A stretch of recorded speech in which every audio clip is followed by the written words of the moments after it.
today's a nice day. We'll be going to Yozgat for the weekend. Just packed everything, I'm gonna leave soon.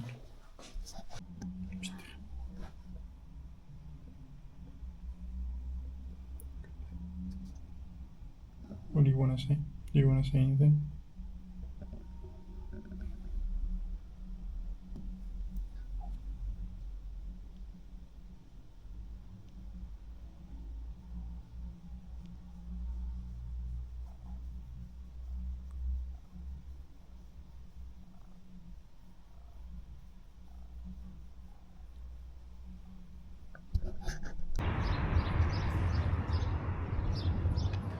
Some Eskisehir views.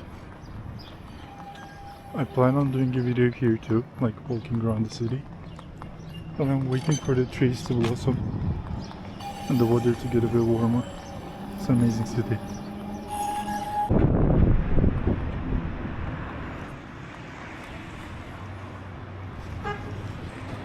I'm gonna have a breakfast with a friend. My train is at 10 and then I'm gonna be going to Ankara. I'll stay there for today, work a bit, today's Friday. Then, in the morning, 7 AM, from Ankara, I will be taking the train to Yozgat. I have no idea what I'm going to do there, but probably, I have a friend who's going to pick up, so we'll see what happens.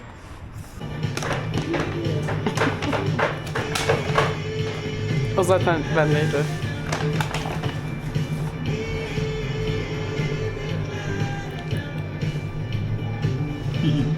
Çok güzel oldu. Dur.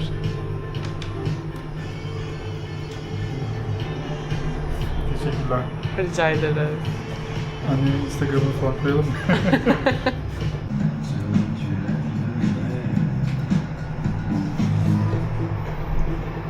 Ondan sonra hoca birkaç bir şey daha konuştu tabii ama peki dedi daha sağa mı yakın yoksa sola mı yakın dedi. Ben dedim middle. Tamam, middle. Ama şimdi Solcular zaten sol diyor, sağcılar middle diyor. sap sağda değilim düşününce yani. En son beni deport ettiriyordun. Ne kadar da ciddiyimdir kesin. This is my favorite. It's avocado pancar. I don't know what pancar is in English. I'll add it to subtitles. This is the best place for breakfast in Eskisehir.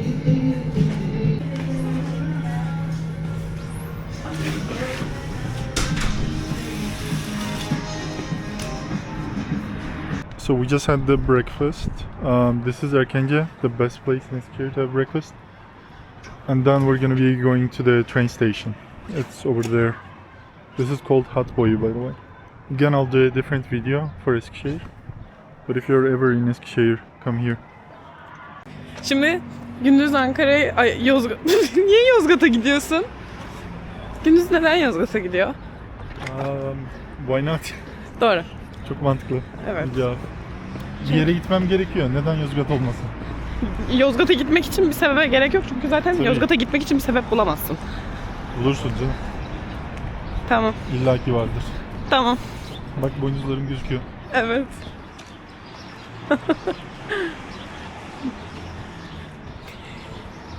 Kahvaltımızı ettik. Şimdi ayrılacağız. Görüşürüz.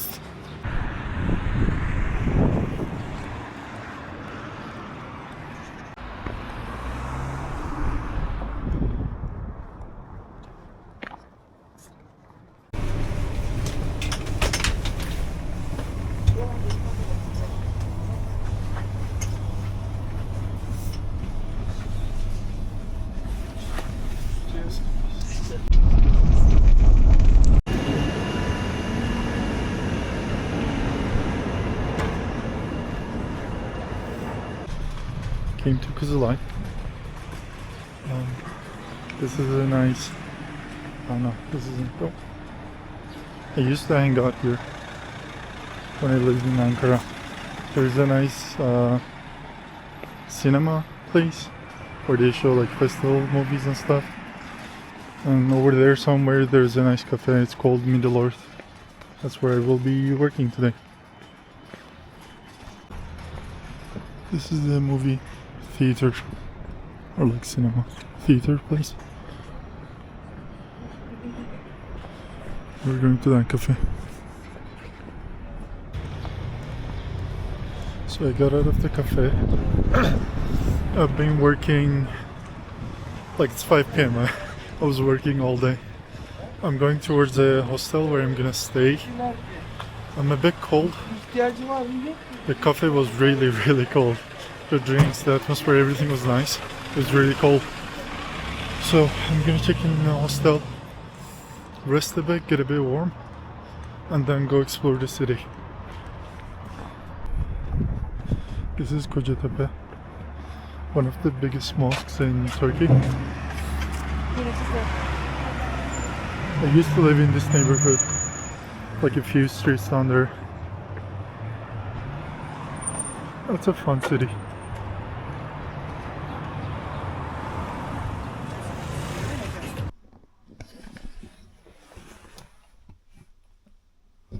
Well fit here.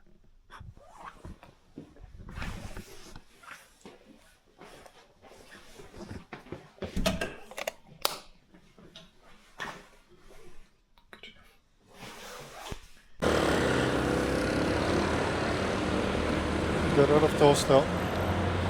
I got my mic on and it's time to explore the city. First I gotta find something to eat. Quite starving. I'm just gonna walk up the street and see if I can find anything. Then I'll either do some little cafes or bar hopping. We'll see how it goes. You know what I miss about Eskisehir? When I go to Ankara or Istanbul. I'm sure you can see this, but this is very steep. Eskisehir is a flat city. You can bicycle everywhere. And here you have to climb up, climb down.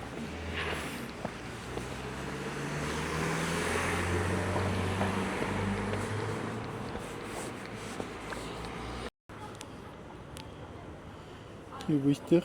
I'm sure you don't have anything. I'll find something and come back.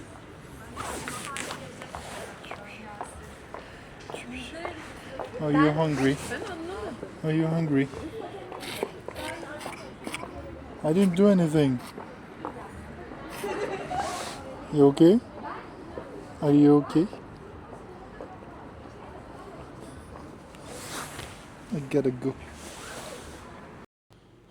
Most important business. What shall I get though? Do they have the stick ones? No. Get a few of these.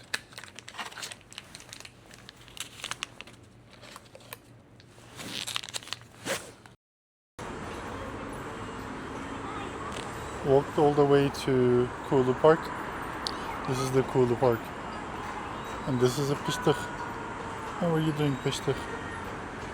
There were a few places that I wanted to go, but I'm gonna be walking back. See where I go. The weather is nice. Surprisingly, it's not very crowded. It's Ramadan, so I assumed a lot of people will be eating outside, but not much.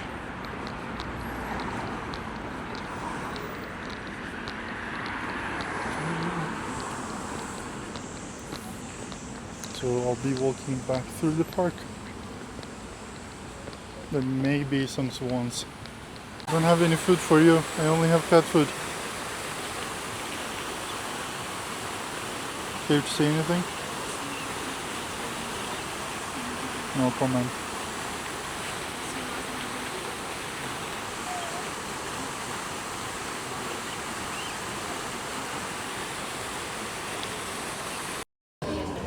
So you two come to a place called Little Italy. It's a small cute place. And order some cheese pizza.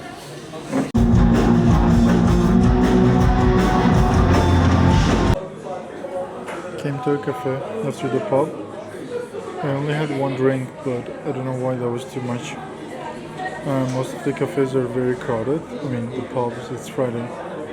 So I decided to have a coffee. It's already 10 o'clock, which is my bedtime usually. Like when I'm at home, I usually sleep around 9, 10. I'll probably walk a bit more and then go back to hostel and then call it a day. I gotta wake up at around 6 a.m. Take the train all the way to Yozgat, and it's gonna be probably a very packed day waiting for me. Packed weekend. So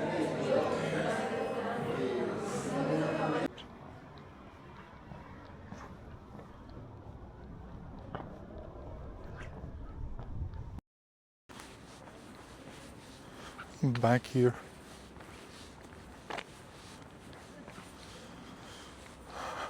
There isn't a lot of people around, so I'm just gonna sit there, maybe listen to something.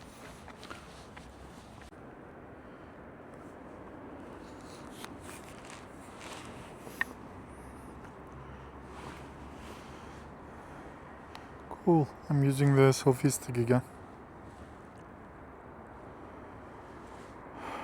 It's a nice night. It's peaceful here. So my original plan was to do some bar hopping, like try different pubs, drink cocktail at each place. But I do have social anxiety in general.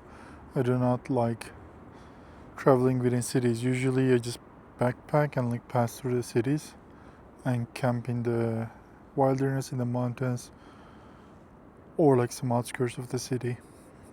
But I'm trying to change that. I'm trying to be able to hang out on my own within the city. Today I did one restaurant. I did have that nice pizza, although I couldn't finish it, and I did have that one cocktail and then a coffee afterwards. So overall I'm proud of myself. But this is more like my environment. I'll show you around. Like no one around, big ass space. Not many cars. I do enjoy solitude, I do enjoy the silence. So I'm gonna shut up and enjoy the silence for a bit, and then I'll go back to hostel. It's gonna be an early morning, so I probably won't be staying up too much. Bye bye.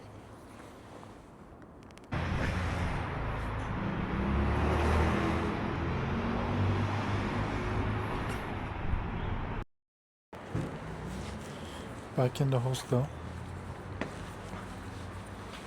Thought this would be a little bit more livelier. There isn't a lot of people.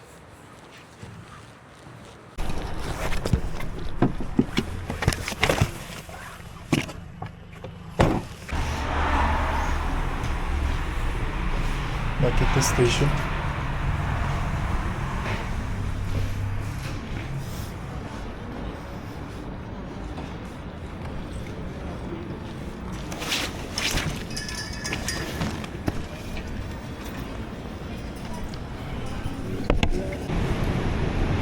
I came to the station, train station, at 6:30 a.m. in the morning. I couldn't shoot back in the hostel. I thought I was gonna be late. I just packed my shit, dropped off the towels, and then came right here with the taxi.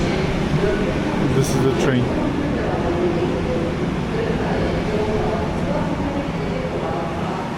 New day begins. Still got the hat, which is awesome.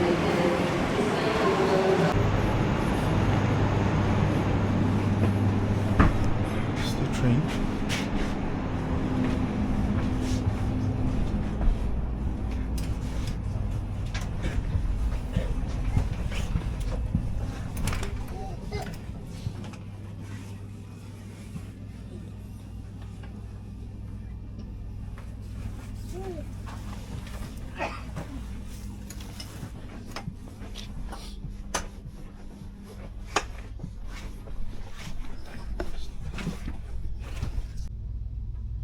Just sat down.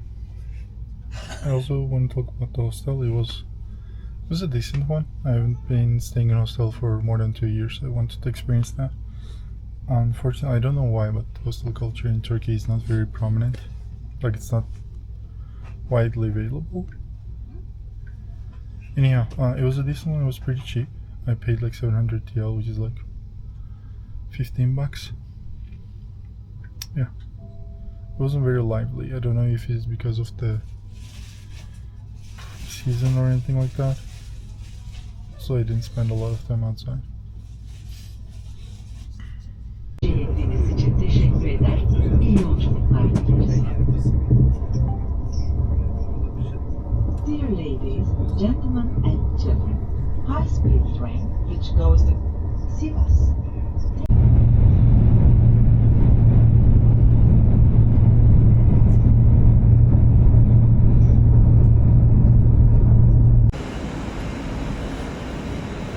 Got off the Sorgun station and then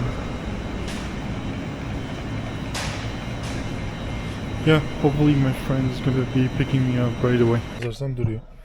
Aynen 1 saniye diyor. Bunu nereye sabitleyebiliriz acaba arabada? Şey alayım mı? Mikrofon. O da olabilir ha.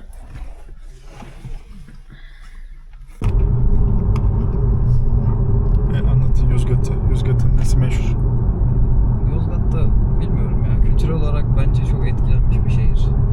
Nasıl ya? Kendine has şeyleri var aslında ama çok bağlı değiller yani. Yozgatlara özenti mi diyorsun? Biraz. Yozgatlar duyun. İsim soyisim TC alalım. Adres. Ya böyle şey gibi, nasıl diyeyim? Mesela Arabaşı diye bir şey var, biliyor musun? Hiç Biliyorum hiç. biliyorum. Duydum işte. Aynen. Yozgat'ın nesi meşhurdur diye baktım, bir onu biliyorum. Aynen. Ama diğer şehirdekiler bilmez mesela. Veya sahiplenen başka bir şehir varsa Yozgatlı der ki tamam sizin olsun. He. Testi kebabı mesela. İyi, ne güzel. Aynen. Yapan yerler var, tamam sizin olsun. Toleran insanlar. Kavgacı, hırcı, gücü değiller. Ne güzel, ben seviyorum. Değiller, biraz umursamazlar bence. Tamam, güzel işte. Türkiye'nin tam tersi. Türkiye.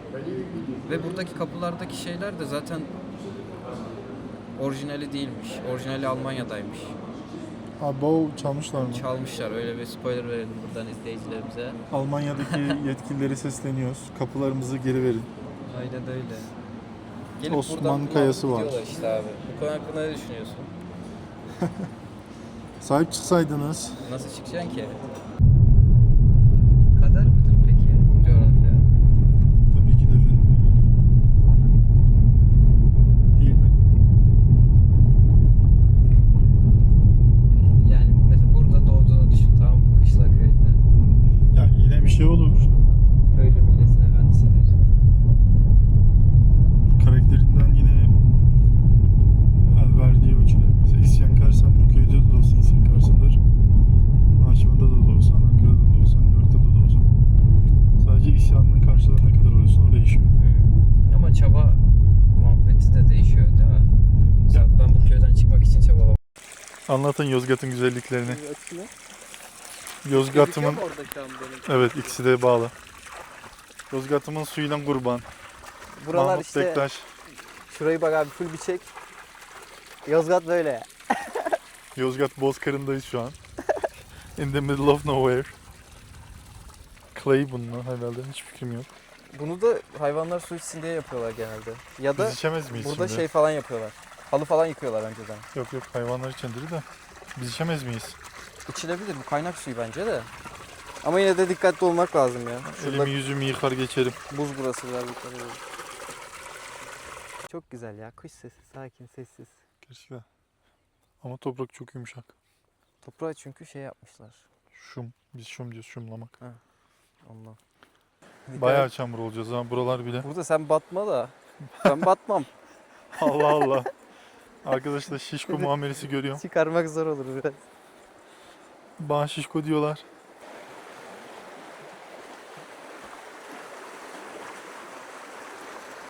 Burada birinin köpeği varsa bizi çiğ çiğ yer var ya. Yok bir şey olmaz Affetmez hocam. abi. Cookie. Cookie. Umarım çıkartamayız işte Cookie. Ne yapıyorsunuz? İyi misiniz? Biniyoruz, büyük tapınağa park ediyoruz, 400 metre ilerledikten sonra burayı geziyor. Küpleri sorarsanız hocam tenekelerin altında. O yeşil taşı burada görüyoruz. Şura park yerimiz olacak. Biz yürüyeceğiz komple. Hayır, araçla gidiyor. Şöyle içerileri yani yürüyerek geziyor arabayı park ettikten sonra. Ha, bölgeleri de 200 metre yürüdükten sonra sola bakın bu yeşil taşı. Sonra araca biniyoruz, çift yol geçer sağdan. Aslanlı Kapı. Aslanlı Kapı'dan sonra tünele çıkıyorsunuz aracınızla. Tünelden sonra Kral Kapı, hieroglifler, Büyük Kale, dönüş noktanız geri bura. İsterseniz siz direkt yukarıları gezin. Burayı dönüşte de yapabilirsiniz. Okay, perfect. So we just came to the area. This is where we're going to be entering from. We're going to be walking all the way, circling the whole area, and then coming back. You can also come here with your car, but we decided to go with walking. What does it say? Head northwest on Hattusa Hittite. It's supposed to be like 2.5 hours of hiking. What? İnşallah. Hem de devlet işlerinde oldukça organize ve yazılı belgeler bırakmışlardı. Tapınaklar genelde hem ibadet hem de diplomasi mekanıydı. Oradayken sessizliğin, Ne diyor? taşların ve doğanın sesini dinle. Gerçi senin mikrofondan geliyordur sesi. Sessizliği, doğanın sesini ve taşları dinle diyor. Susuyorum. Bence harika bir deneyim yaşamışsın. Şuradan gidelim, gel şuraya gezelim. Yeşil taş var orada. Yeşil taş mı? Bu ilginç duruyor. Kesin ortada bir hikaye vardır. Hadi bakalım. Yeni bir köşe keşfetmek her zaman Abi bu heyecan. bir şey bilmiyor ya bu. Çok şey bir iş ya, bilemedim. Ne? Normal bir yerleşim yeri işte. Eskiden kalma. Beğenemedim mi hocam? Yo, şeyi beğenememe değil de bunların altında bir anlam arayışı var yani.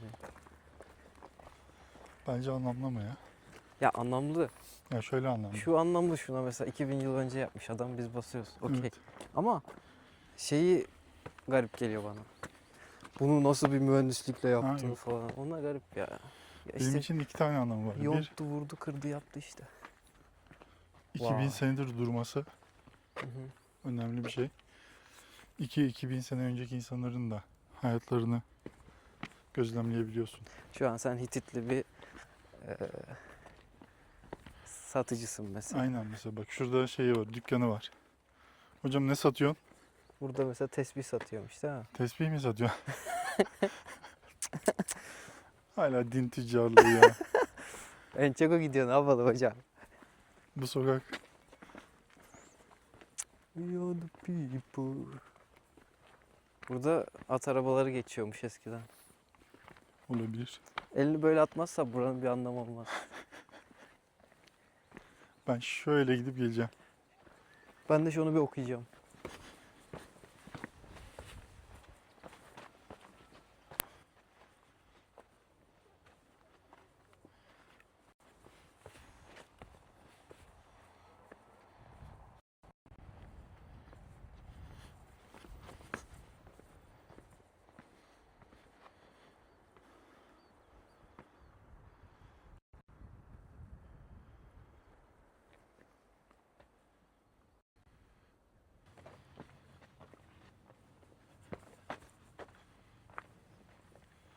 This was probably a big hole or something.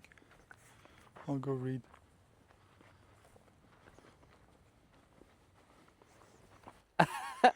This is the entrance, I think. This is the largest temple in this area. It was dedicated to the weather god of Hatti and the sun goddess of Arena. Ama giriş burası galiba. Şuradan. Yes, that's the gate.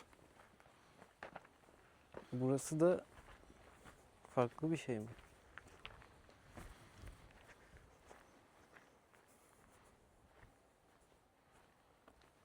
Imagine a tall building here.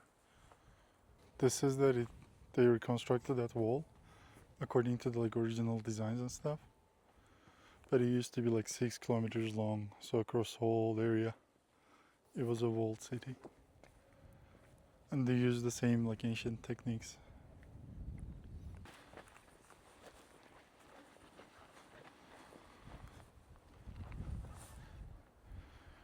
This would be cool. Like when the city was originally built. Imagine coming up to that. Little Helen watching people. Thinking about your life.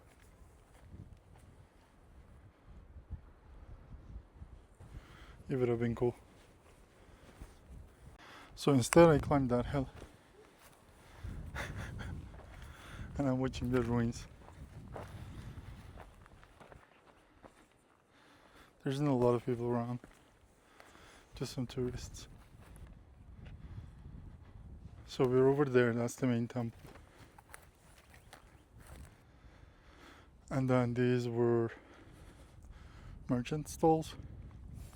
And that's where the living quarters were, probably closer to the wall. And that's where my friend is.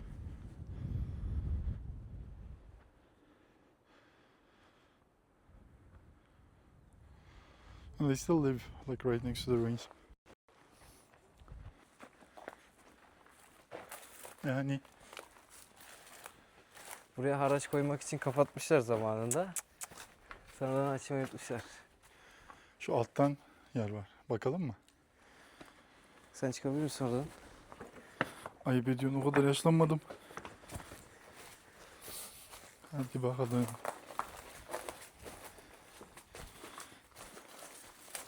Vay. Ha, burası da kapalı. Boş mu? Kapalı. Biri isim yazmış mı sevgilisinin ismini? Yok. Yazmamış mı? Oraya kadar gelmemiş. İyi, güzel. Yozgat halkı böyle şeylere çok hassastır. Yazmazlar öyle. Ama çöp atıyorlar. Ya o düşmüştür ellerinden. This is the split thingy that we couldn't climb. So we came on top of it.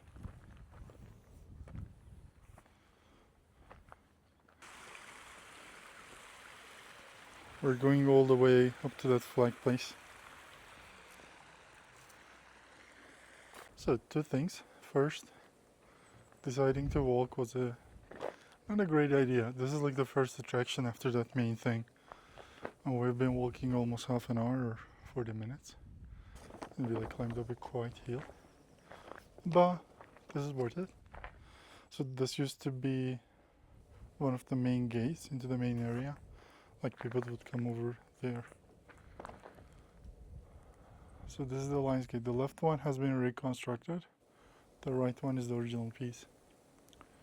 And they would have like wooden doors that would let people in to the main area of the city. We changed plans, so he's gonna go back to get the car. I'm gonna be following uphill.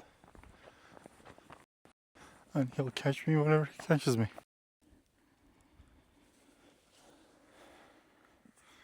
I'm going to that castle area. Some skeleton of something. And some dung poo. Hopefully there are no snakes around.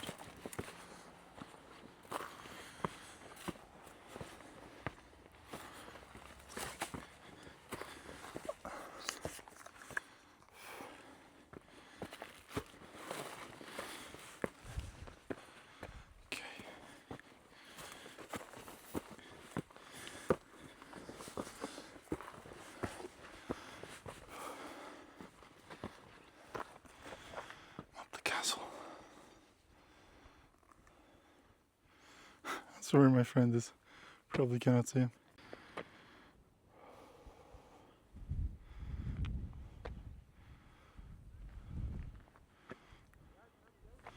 That was the Lion's Gate area. That was where the main temple and the entrance is. So we walked all the way from there to there. And we gotta continue.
Still walking. Ooh.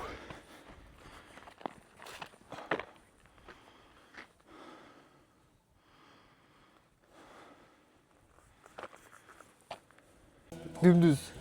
Abi ben de 15 saniyede geldim buraya kadar.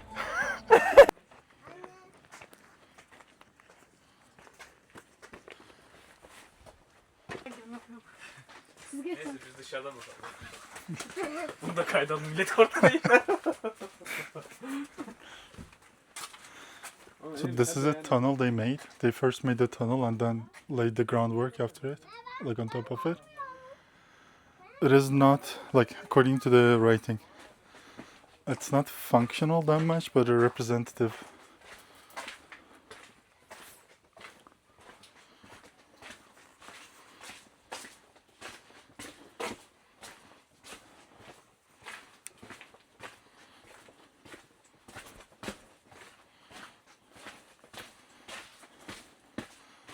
I don't know if you can see me.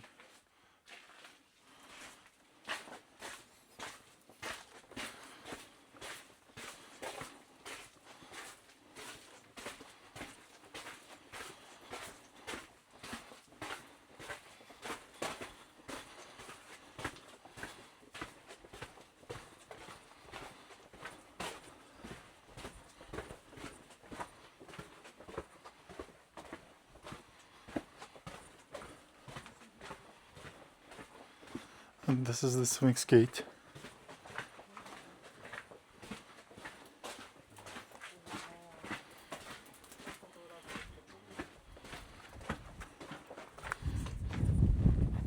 Nasıl? Yeah, this looks a lot more cooler.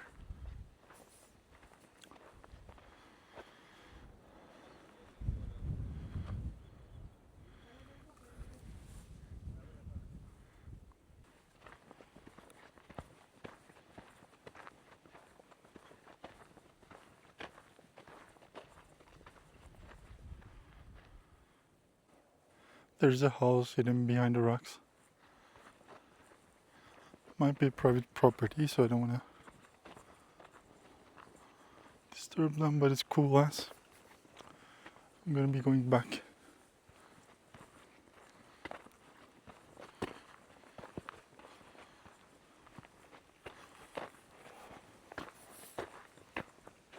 Yay, more stairs.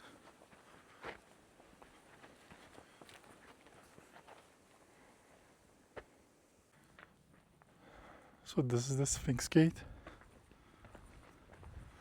On top of that tunnel we went through. These are the replicas. The original ones are in the museum.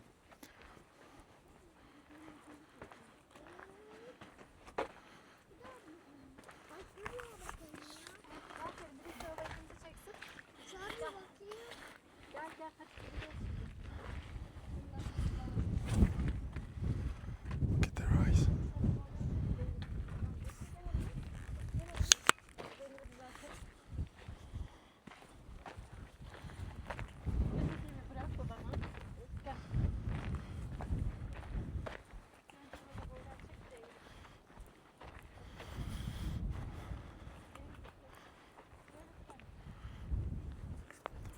This is the King's Gate.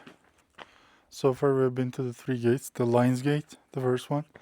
The Sphinx Gate, which was like up in the tunnel area. And this is the King's Gate. This is a warrior god with an axe and helmet. This is again a replica. They're keeping the original in Anatolian Museum in Ankara. Which I couldn't go.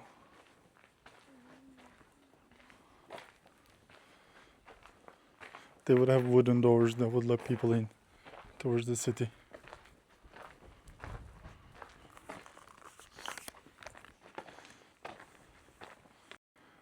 So this settlement is built by the Phrygians after the Hittite Empire collapsed. According to this, they came here. So that's the Büyükkale castle, which belonged to the Hittites originally. After they went away, or after their civilization collapsed, the Phrygians came in. They both restored that place and built new structures, like new fortresses, like this. The same Phrygians who worshipped Mother Cybele like the King Midas was the king of them.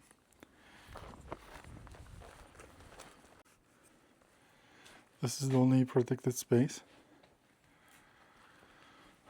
There's some carvings and some hieroglyphs. I don't know how to pronounce that. So this is the main castle. It's called the Royal Castle in English, and the Büyük Kale means like big castle in Turkish.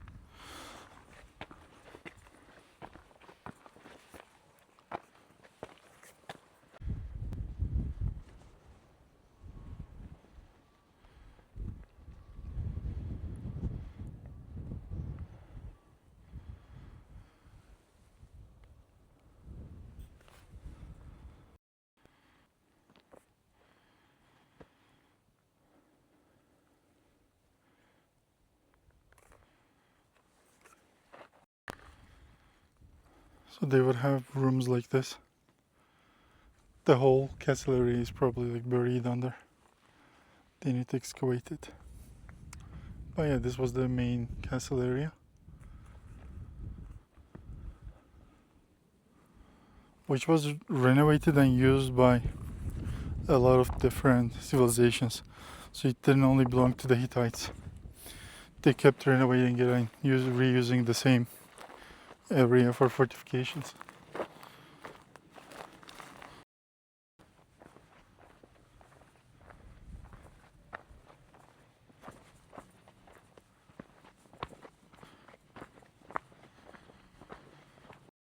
So this is the replica they made using the same techniques, mortars. And unfortunately it's closed. I was hoping to go inside.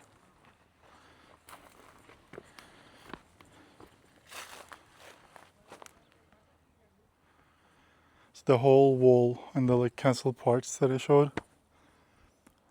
They were built mostly like this.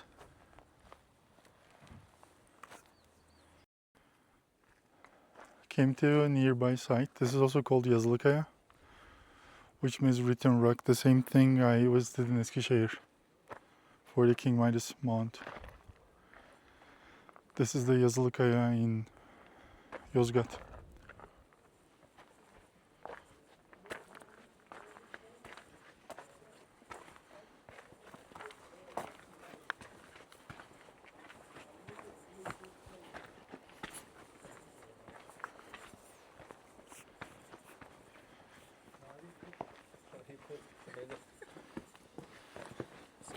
Aleykümselam.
Let's read.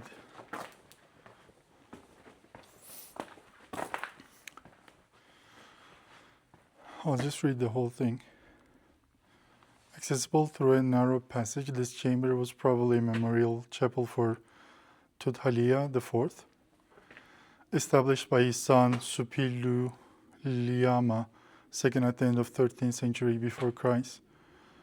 Buried until the end of last century, the reliefs of the walls are much better preserved than those in the main chamber. The row of 12 gods, with sickle-shaped swords on their shoulders, is similar to the last row of male deities in chamber. So this is the second chamber. There's one more main chamber which we're going to go. On the opposite wall is the representation of a large sword with the hilt formed by 4 lions. The pommel is in the shape of God's head. probably Nergal, the god of the netherworld.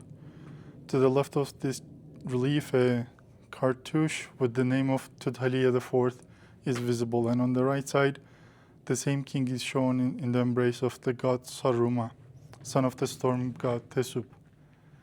The limestone block preserved on the floor near the entrance may represent the base for a statue of Tudhaliya. Niches in the back part of the chamber could have served for offerings. If you want to read yourself.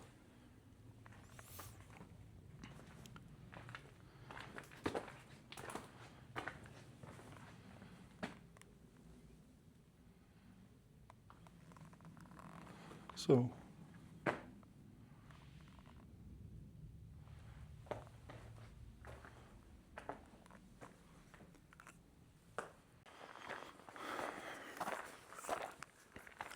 this is the second chamber, this whole big area.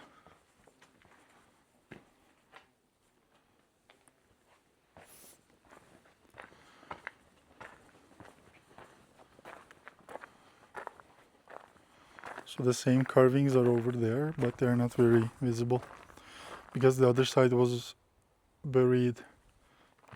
It was preserved a lot better.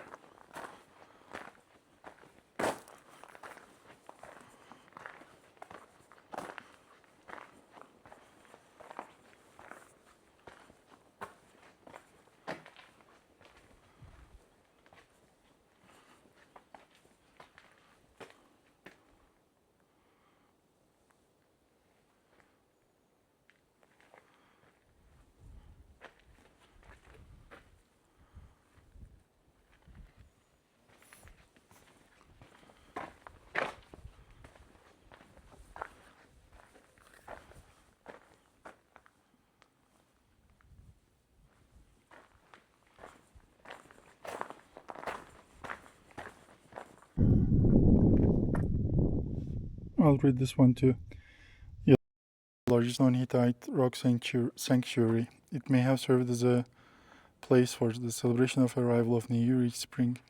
The main part of the sanctuary is formed by the roofless court-like chamber A, which is this big place, that was separated from the outside by a substantial building. The sides of the chamber bear representations of the gods of the Hurrian pantheon in high relief.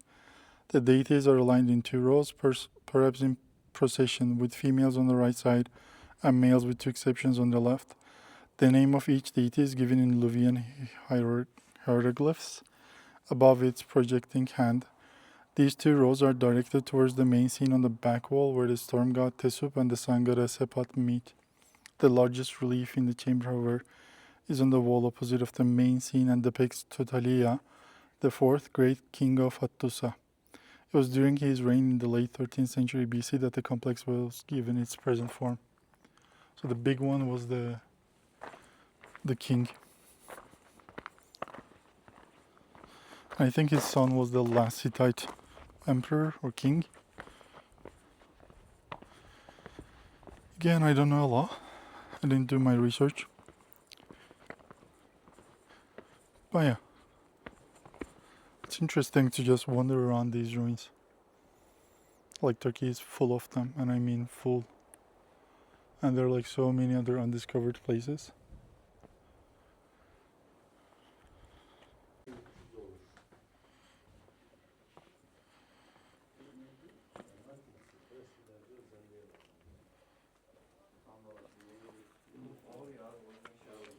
Eve koyman yeterli. Radyasyon alıyor. Merhaba. Merhaba. Hoş geldiniz.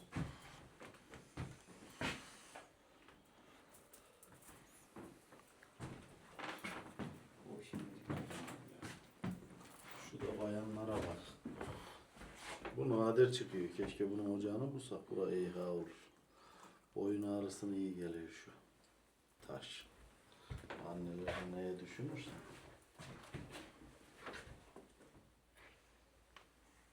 Boyun ağrısıyla onu...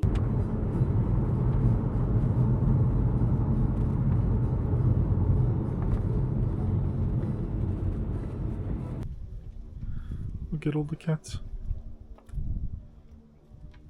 İşte Bunlar hepsi sevdiriyor abi, sevebilirsin. tamam.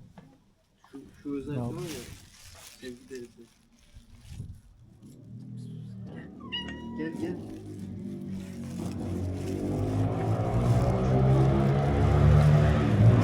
Göstereyim mi? Bulabildin mi? Bir sürü cebi var bunun ya. Şimdi 2 tane şurada. Ha. 2 tane de diğerinde. Tamam bu ikisi yeter onlara. 2 tane daha var. İki de akşam böyle. Tamam. Uy, ne güzel miyavlıyorsun.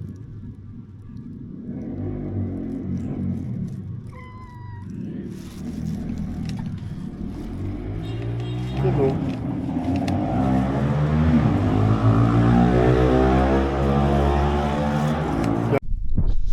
Kedocuk. Ben de bunu sevdim. Sevdiriyor. Hepsi sevdiriyor. Jıracık. Hepsi sevdiriyor ya. Bu da gelir. Gel. Şimdi en çok sevdireni bu. Uy. Vallahi cennet gibi. Ben sabah kalkarım. Buraya otur tamam. He vallahi. Sahurdan sonra bir saat. Görüşürüz kedolar.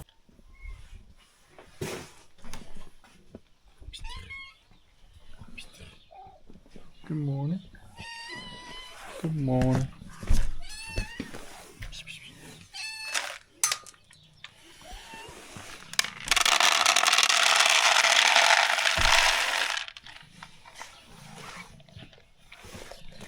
Good morning. Can I pet you?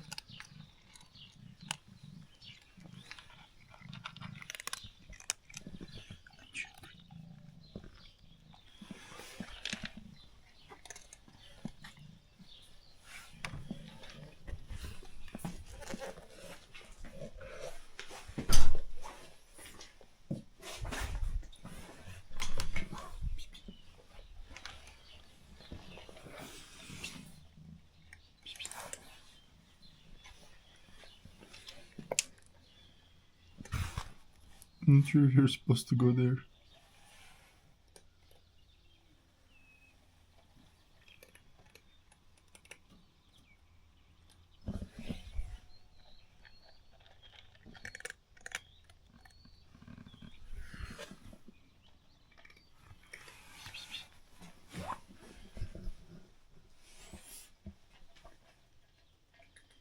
How you doing? How you doing?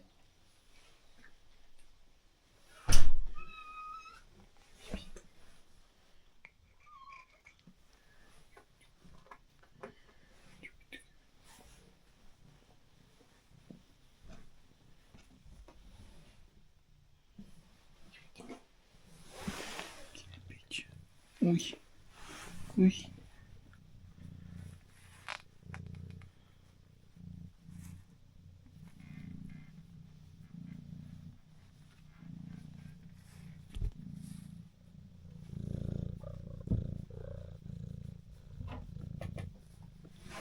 What you doing?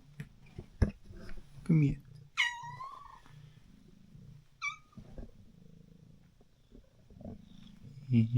All the cats are purring, all the cats are purring. Çünkü Allah yuttu.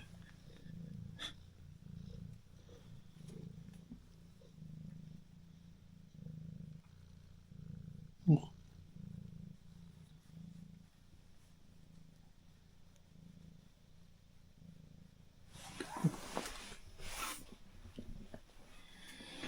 Introduce me to your friends.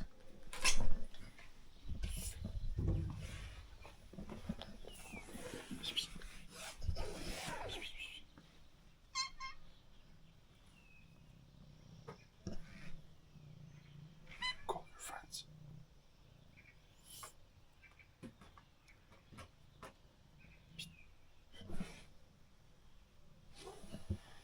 Okay, I gotta kick them out, I guess. Yozgat'ımızı böyle tanıtıyorlar. Bildiğin göl abi. Çok güzel. Karşıda millet bahçesi. onu boş ver.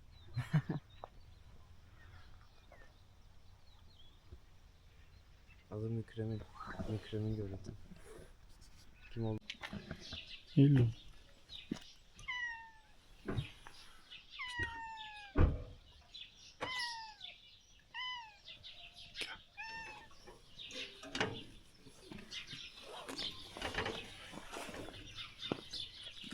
Arkadan mı açılıyor? İndik. Kedi o. Şimdi hepsinin teker teker isimlerini, özelliklerini. İsmi çoğu yok aslında. Nasıl yok? Şu arkadaş travması var hala. Çok yaklaşmıyor demiştim ya. Hı hı. Bu o. Tamam. Hepsinden küçüğü bu, en küçüğü bu yani. En özellikle onu seveceğim. Şuna gri diyoruz mesela. Sebebi. Sebebi. Biraz da nasıl diyeyim? Yani hastalığı olduğu zaman onunla ilgili sesleniyoruz biraz daha şimdi.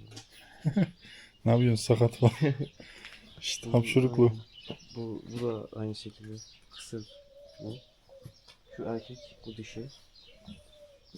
Bu kaçar bir iki tane sevdirmez yani. Diğerleri nerede? Beyaz. Arkamdaki jiva bu. Şu geldi. Ha bunun gözü sakat. Gözü sakat. Tek gözü kaybedecekti de sonradan gitti. Tabii. Bak hareketine. Şimdi ben kimi seviyorum? Gelin bakalım teker teker. Pis pis pis pis. Ben şu montunu eksik geliyorum. Tamam. Gel. Uy.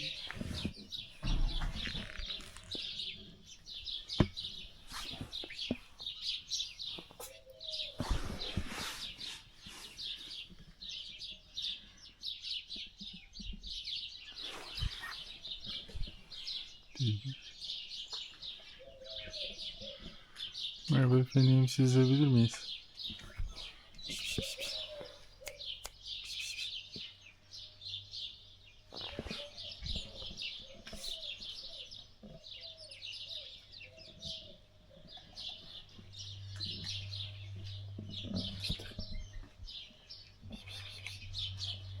Şey sebebi.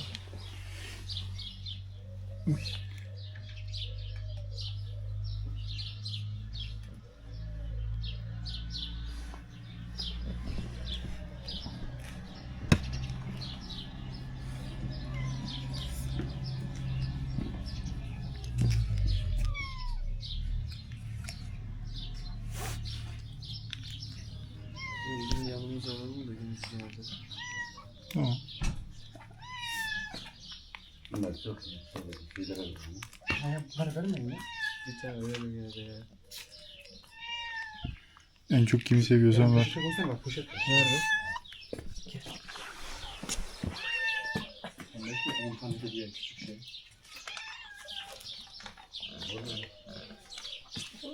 Oğlum poşeti yeme. Ben o yüzden poşeti koyacaktım. Bak ya. Onu ayrı verelim bence. Marketten alırız ya. Bunlar aç değilsiniz. Çarşıda pazarda. Aynen. Açta yok onun ya. Tamam yeter hadi.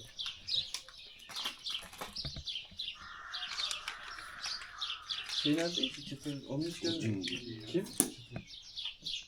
Bilmiyorum, geziyordu. Hangisi o? Şunların kardeşi, üçüncü kardeşi. Şu griyle beyazı.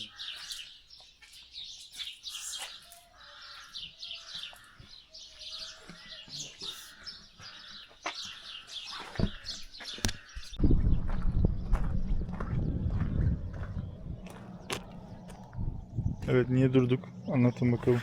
Windows Sürekli- Microsoft buradan çekmiş işte. Onu göstermek istedim sana. Yozgat ama Arabayla gelip geçen insanların aksine biz niye durduk? güzel. Gayet güzel.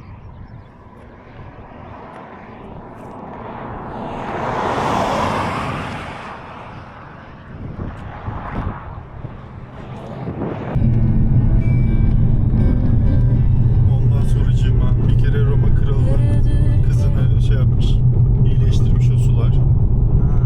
O yüzden artık kralın kızının hamamı diyor geçiyormuş. Kral kızı hamamı mı? O yüzden böyleymiş. Orada yerleşkeleri mi varmış yoksa sadece orayı buldukları için hamam yapıp devam etmişler. Onu bilmiyorum bakalım. Büyük ihtimal yerleşke yapmışlardır Yozgat. Başka bir şeyler de vardır o zaman. So we arrived at Sarikaya. Like if you, I think there's like one central mosque that you can see there. And then we came to this Roman bath. It's one of the most well preserved Roman baths. and it has been technically in use since like 2000 years.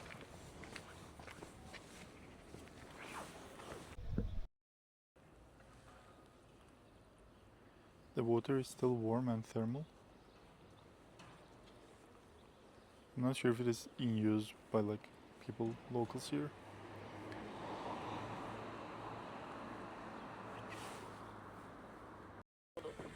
metrekare alana 130 santimetre derinliğe sahiptir. So the bathhouse Büyük was havuzun initially ortasında made by the havuzu Romans in the first place, around like 2nd century AD. You can see the steams. I don't know how much you can, but in the video, the water is still very hot and warm. So then around, I don't know the exact date, but they built a basilica. Then this became like a Christian cultural center as well. So like there are some cross signs there. And then the Byzantines continued the same tradition. The people came here, bathed, socialized, and then the Seljuks took over, then the Ottomans. So throughout all the empires that existed in the region, this bathhouse has served people as a gathering place.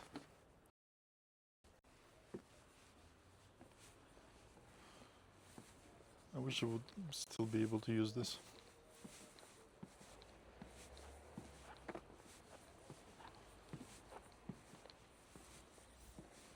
It has different sections as well. So this is, I think, the warm place. In the middle, it's like the middle warmth, and there's also a cold bathhouse.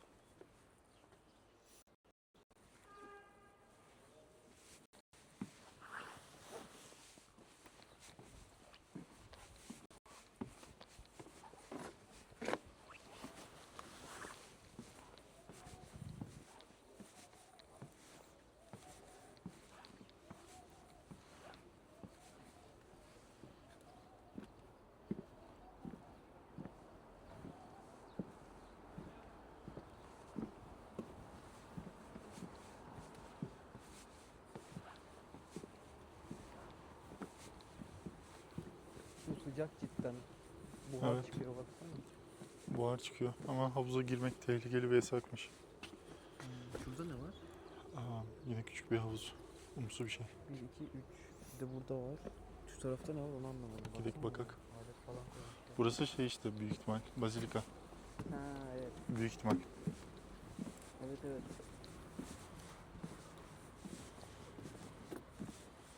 Anlatmak istediğim şey var mı YouTube videosundan? Ya benim bildiğim Roma hamamlarında soğukluk, ılıklık ve sıcaklık 3 bölgeden oluştuğunu biliyorum. Tamam. Burada da onun gibi yorum yaptım ama yanılıyor olabilirim ya. Çünkü biz de mesela soğuk havuz, sıcak havuz, sonra sauna falan yapıyoruz ya. Vardır. Onlar gibi işte soğuktan gidip ılık ılık sonra sıcak yapıyor böyle. Oh, by the way, like there is a legend. So this place is also called the King's Daughter's Bathhouse. And it's because a Roman emperor's daughter, according to the legend, came here and got healed from some sickness, and they started calling it that afterwards.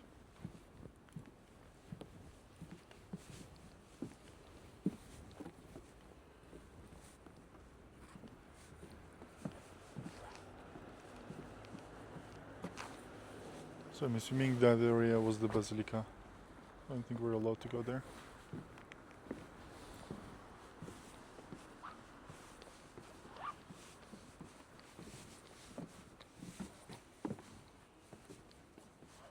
This was the entrance, I think.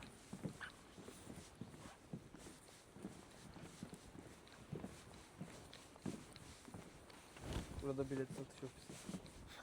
Buradan bilet alıp gidiyorlar.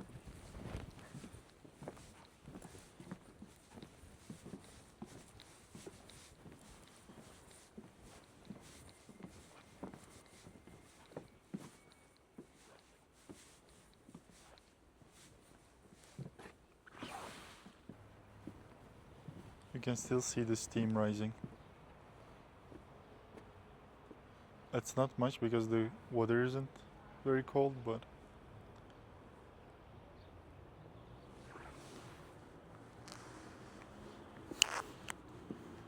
we did go to local bathhouse, by the way, like indoors under a hotel.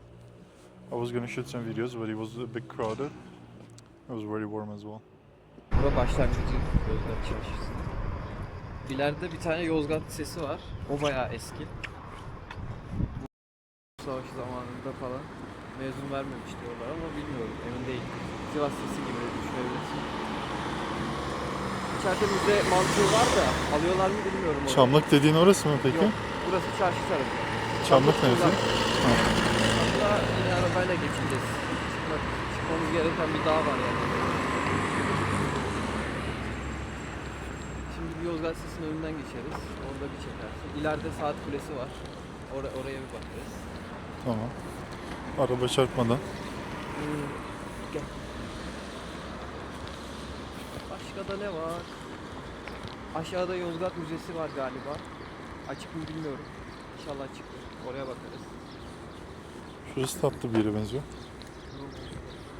Yukarısından çıkılıyor mu? Nereden çıkıyor? Bakınız. This is a new library they're building, and this is a high school.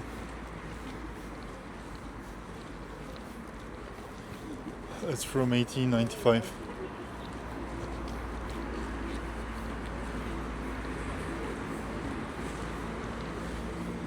Tarihini de bilmiyorum ama ötüyor saat başlarında. Ha?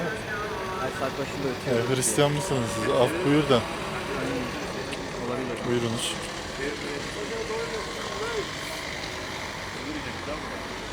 Gel. Gelmeyeceğim mi?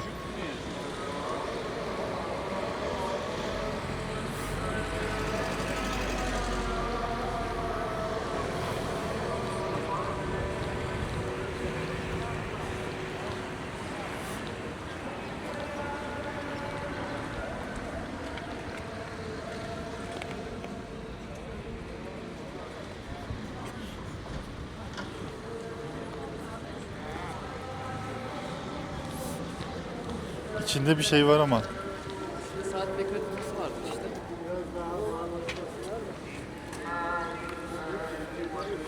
Cami nerede? Çabanlı Camii'ye gidiyor. Dümdüz gidiyoruz abi. Sese doğru mu?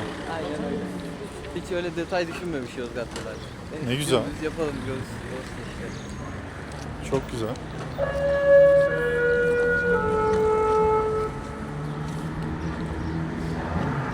Başına yayla yürüyüşler, Ertuğrul ve İbrahim Hocam kurtaranın anneleri. Saat çalıyor sandım.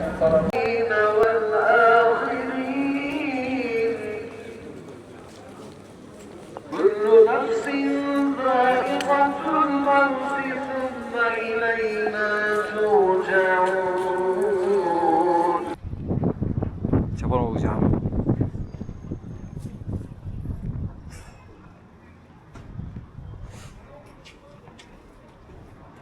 Burada kimlerin yattığını bilmiyorum. Hiçbir fikrim yok. Çapanoğlu yatıyordur. Yok. Burada yatmıyor onlar. Onlar kapalı bir yerde yatıyor diye biliyorum. Hatta Camide mi ama? Cami yer ilkesinde. olabilir. İçeride olabilir. Çünkü şeyden belli, baksana burada böyle olmamalı. Başında şey, bir şey var.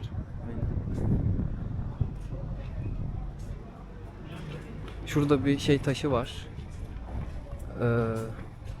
Sadaka taşı. Eskiden insanlar buraya sadakalarını bırakırmış. İhtiyacı olan gelip buradan alırmış. Şu an var mı hala bir şey? İşte bunu restore ettirdiler işte. İnsanlar elden değil de buradan alma muhabbeti işte. Verdiğin elini diğer el görmesin muhabbeti. Alan el veren elden üstündür hocam. 5 gram altın bırakıp.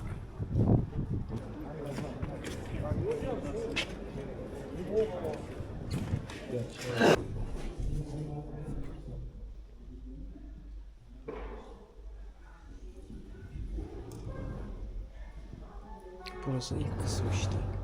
Aslında burası ilk yapılan kısım burası. Daha sonra giriş kapısıyla arkaya bağlanıyor. Ama çok uyumlu ikisi de. Şu tepede yazılar var. Görüyor musun? Görüyorum. Onlar da aslında ayet falan değil, sure değil. Çapanoğlu'na teşekkür mesajı gibi düşünebilirsin. Yani bu caminin yapımcısı işte Çapanoğlu. Şöyle iyi biriydi, şöyle güzel biriydi falan.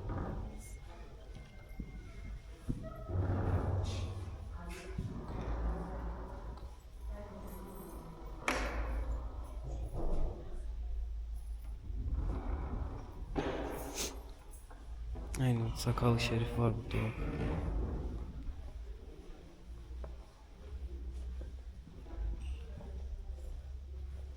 Işıkları açmamışlar tam.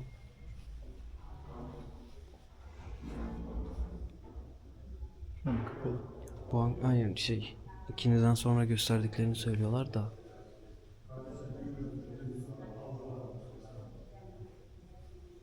Bak, aile türbesi gel. Buradaymış işte aynen.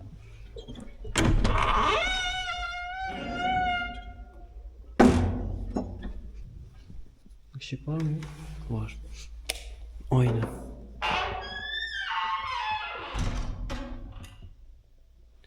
Aynen, burada Capanoglu sancağı var. Şurası diye biliyorum. Aynen.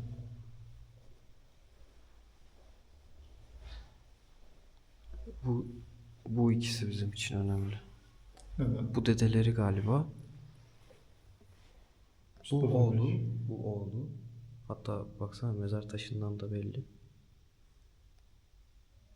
Bu da diğer oğlu diye biliyorum. Ve askeri motifler var. Mızrak. Aynen. Bu en önemlisi. Çünkü bu valilik yapmış diye biliyorum. Bayağı uzun süre. Şurada bayrakları mı? Aynen. Çabanoğlu bayrağı. Aile seceresi de var orada. Çocuk yaşta ölen çocukları da var.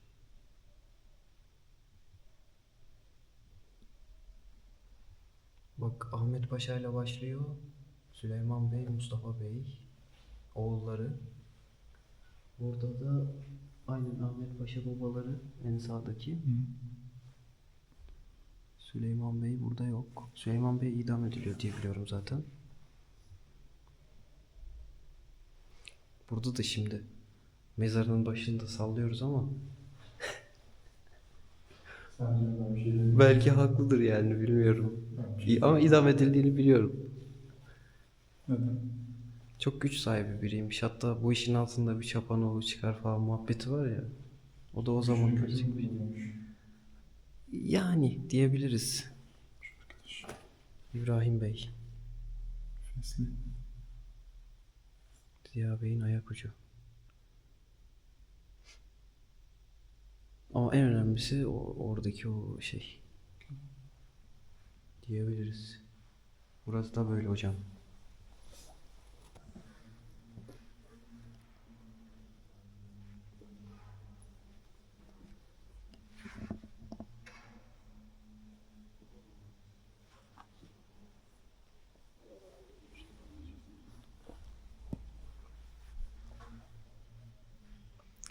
Caminin iç tarafındaki motifleri yurt dışından usta getirip yaptırıyor. Dış kısmını da kendi içeride yapanlardan öğreniyor, sonra yapıyor. Hiç restore olmuş mu yoksa? Yok. 25 metre yüksekliği diye biliyorum. Ya da aynen ilk kısım 25, bura 50 diye biliyorum. Üst katı da var galiba.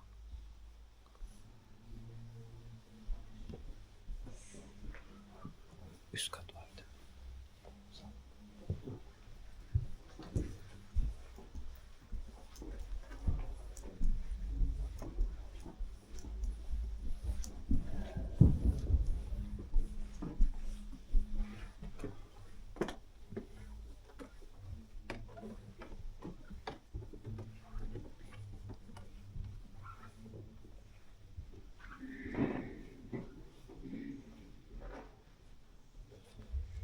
Burası müezzinin yeri.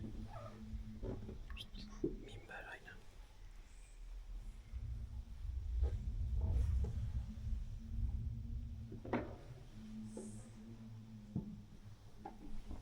Burada kim bilir kimler namaz kıldı. Çok önemli insanlar kılmış olabilir burada.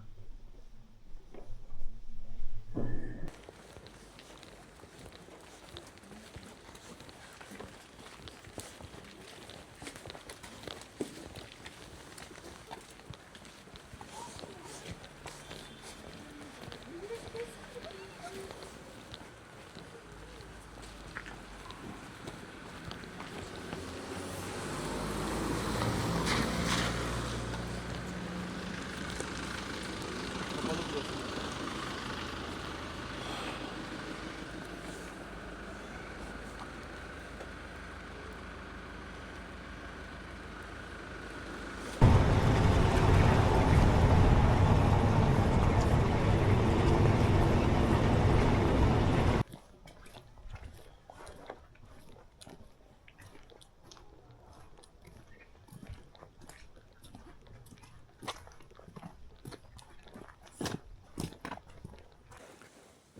We came to this park called Camlik.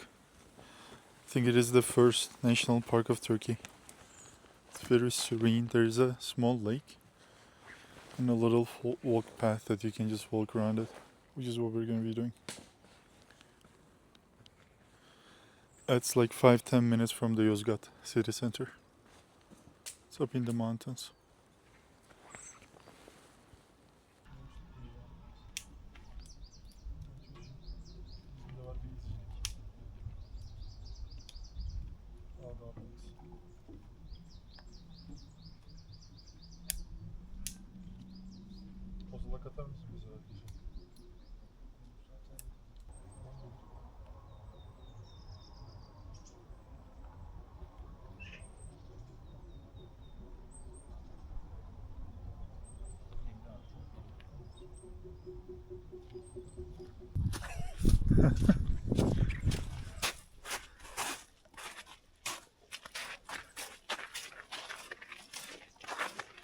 Yozgat'ta yükletme abi.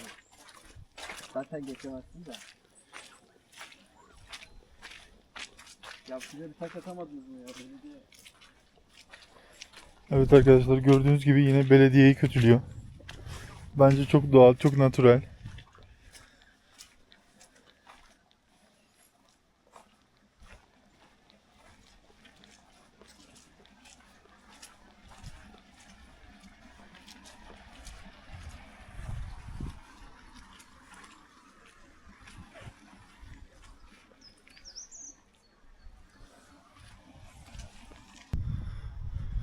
In the middle of the forest, you can come here to do your workout sessions.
That's where we parked our car.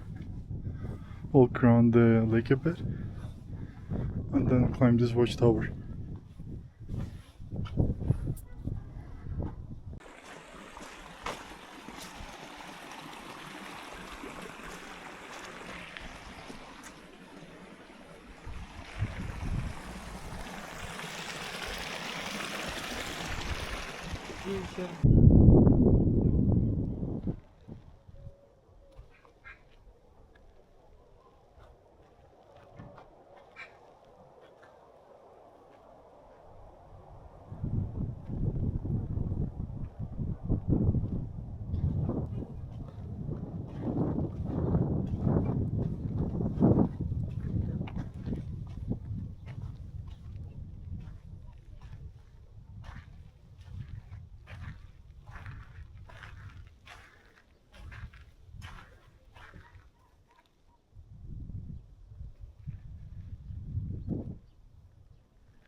So this is the one of the entrances to the park.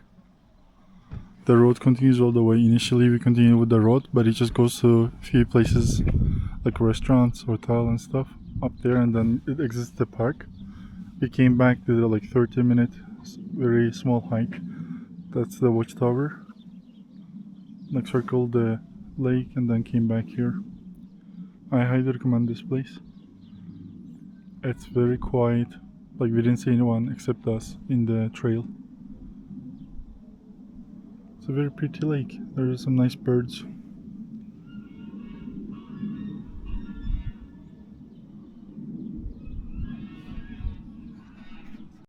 Evet, ne düşünüyorsunuz? Nasıldı gezi? Ben bir şey düşünüyorum. Sen ne düşünüyorsun Yozgat hakkında? Yozgat gayet güzel, şaka maka. Gerçekten güzel. Evet. Doğası, tarihi. Bir haftalık kalmalar için güzel. Bir hafta fazla olabilir.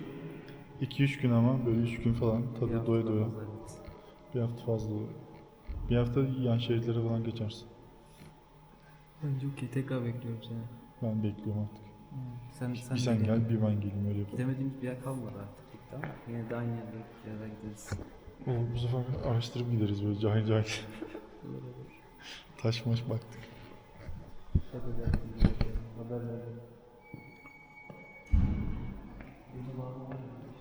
Evet.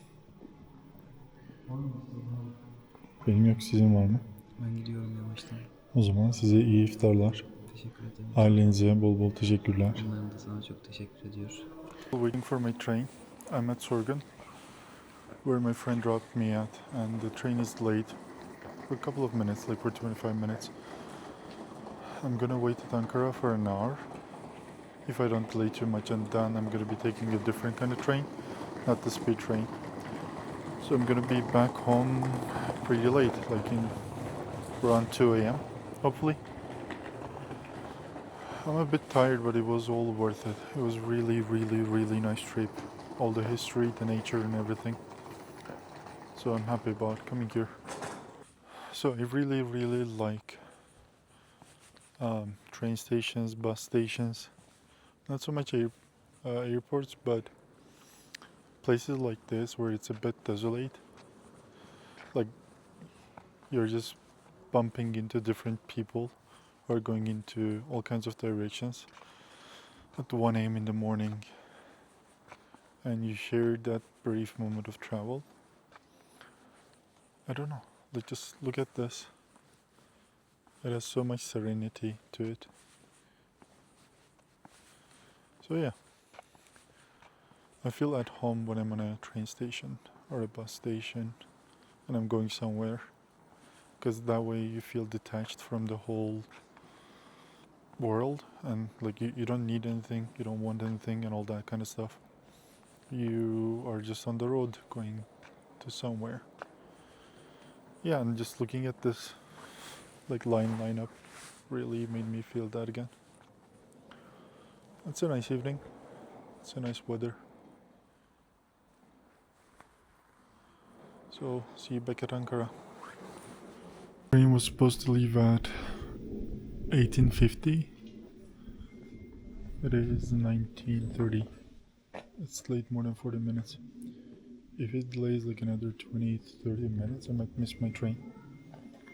The other one to Ankara. So yay! The high-speed trains were pretty reliable. Like they would delay, but they would delay for 10 to 15 minutes. That being said, I've never used this line, so.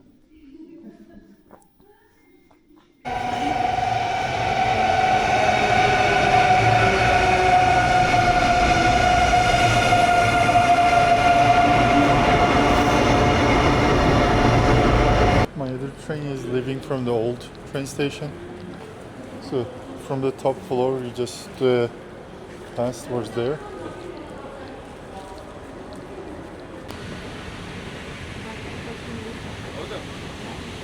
These are the trains that I'm going to be using, probably. Which is going to be interesting. So, station. I'm going to ask and confirm my train. And then probably go to the bathroom.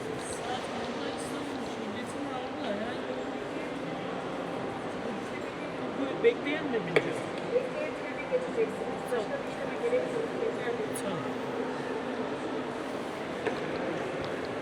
another guy asked instead of me, so I think it's the same train.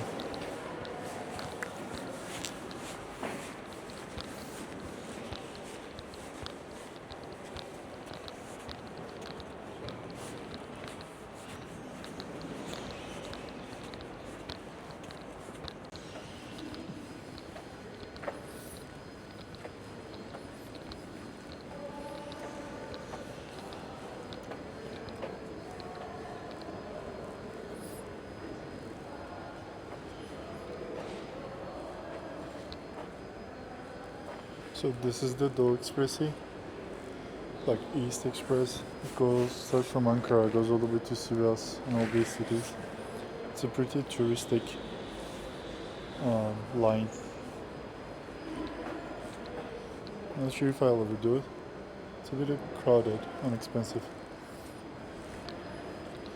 But this is what it's about. So yeah, this is my train.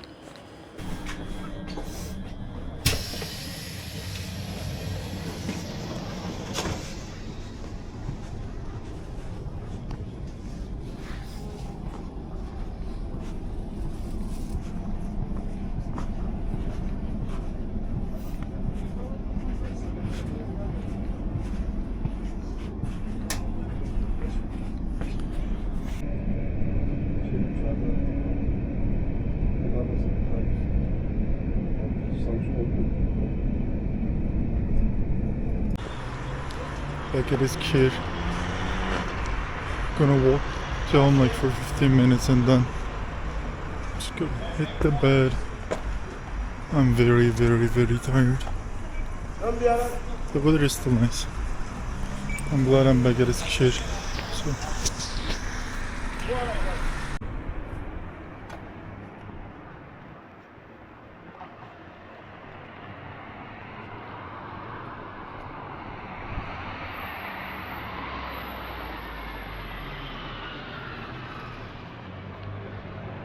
Back home.